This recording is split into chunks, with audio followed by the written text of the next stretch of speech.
ఏడుకొండలవాడ వెంకటరమణ గోవింద ఆపదముక్కులవాడ నాదరక్షక గోవింద ప్రతీకాసులవాడ వెంకటరమణ గోవింద.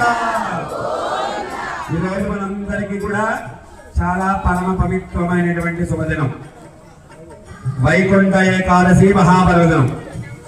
మనందరము కూడా ఆ స్వామి వారి యొక్క దివ్యమైనటువంటి అనుగ్రహాన్ని పొందడానికి ఈరోజు మన దేవాలయం దగ్గరికి విచ్చేసి కలియుగ వాసుడైనటువంటి వాడు, ప్రత్యక్ష నారాయణుడైనటువంటి వాడు, ఆ శ్రీమన్నారాయణ అవతారములలో ఒకటైనటువంటి శ్రీ వెంకటేశ్వర స్వామి వారి యొక్క అవతారంగా మనం స్వామి వారిని దర్శించుకుంటూ ఉన్నాం. వైకుంఠ ఏకాదశి అంటే ఏమిటండి? ఉత్తర ద్వారం ద్వారా స్వామి వారిని దర్శనం చేసుకోవడం వైకుంఠ ఏకాదశి ప్రాముఖ్యత.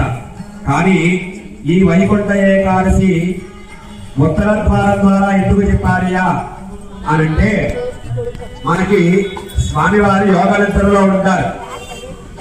6 నెలలు యోగ నిద్రలో ఉండి దక్షిణాయన పుణ్యకాలం ఉంది, దానినే చాతుర్మాసము అంటారు మనం అందరము కూడా. ఈ చాతుర్మాసంలో స్వామివారి యోగ నిద్రలోంచి మేల్కొని విశేషమైనటువంటి ఉత్తర ద్వారం ద్వారా స్వామి భూమండలంలోకి విచ్చేస్తారట.